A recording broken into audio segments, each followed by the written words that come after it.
G'day guys, welcome back to Jetski's garage. Not even going to explain it. I got my engine.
How good is that? So as you know from previous episodes, have been working towards getting the coupe a bit more towards how I want to for the end goal, and I sold my Cleveland and managed to buy a 7.3 Godzilla. Yeah, really, I don't know, I'm speechless because this is the first time I've ever had a new engine, like brand new, never had a crate engine before. It's just new and shiny and complete, and yeah, makes me happy. But anyway, so yes, this will end up going into the coupe. Now, don't mind the dust on this thing, bit of barn dust. So width-wise, it's not that much wider. I'm pretty sure from what people have said from the rocker covers, it's about an inch wider, an inch or 2 inches wider than a Cleveland. So as you can see, you do sort of have that room there between the shock tower, but end goal is to get rid of the shock towers and probably go like a Rod Tech cross member, and yeah, delete the shock towers completely and just do like the tubular front swing arms, smaller coilover for the setup as well. So yeah, things have been a bit busy at the moment. That's why I've been a bit quiet. I've been working away still, and that it's supposed to not be working away anymore, but things change. And also currently getting my house packed and clean, and that's Dad giving me a hand. Get my house sorted because I'm trying to put it on the market. So things are a bit busy, but this is my update. This is what's going to make me happy for a while now.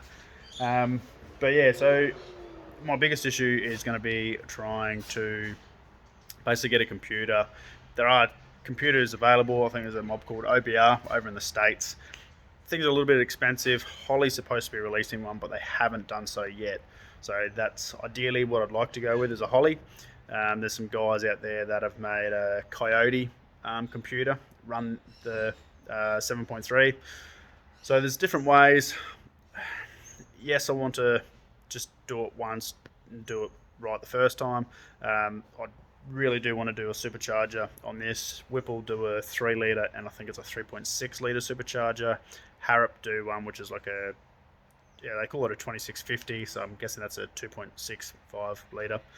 But that's seriously like 17 grand or whatever it is, plus all the EFI stuff and trans and diff and everything else to support that. So I'm still weighing up on whether or not I try and just for a good sort of almost a budget way get this running, just with like a nice T56 trans or something like that, NA, just so it's in there. Might help you guys out, and it's supposed to be the next best swap engine like an LS. So hopefully something does come across a little bit better available and a bit more user friendly than trying to, try and bust my ass to get things done and dusted. But yes, anyway, but yeah, a little bit of a background on me selling the Cleveland to a young lad up in, I don't know what you call it, mid-north-ish, sort of go up to Port Augusta and go inland. But I was heading up to Roxby to do a swing, so while I was heading up there, I loaded the Cleveland on the back, and we ended up transferring it from ute to ute in the Mitre 10 car park. We used their forklift, so check this one out. Currently on my way up to Port Augusta now. I've got a swing up at Roxby Downs to do some work, going up there for 2 weeks, and the buyer for my Cleveland is bloody inland from Port Augusta a bit. So yeah, spoke to him and said, well, meet you halfway, meet you up Port Augusta, and yeah, so currently on my way there now. It's about 8 o'clock in the morning, and yeah, so I should be meeting him somewhere, don't know exactly yet, and I'm going to try and lift the engine off the back of my ute, put it onto his ute.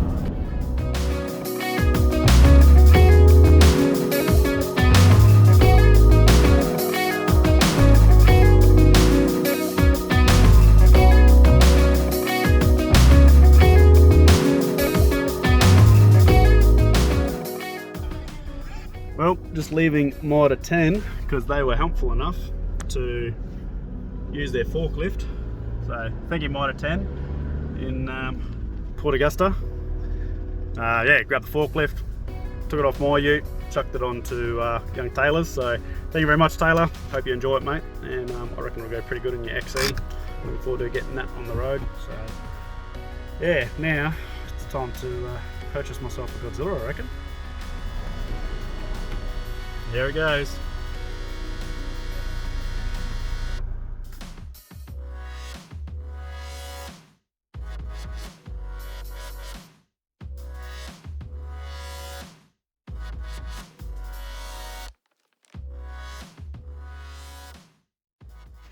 So it comes in the crate nicely, and even comes with this nice little cradle. So temporarily just took some caster wheels on it to move it around.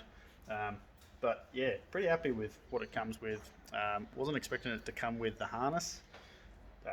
Pretty sure it does say in the ad that it does, but yeah, I don't know.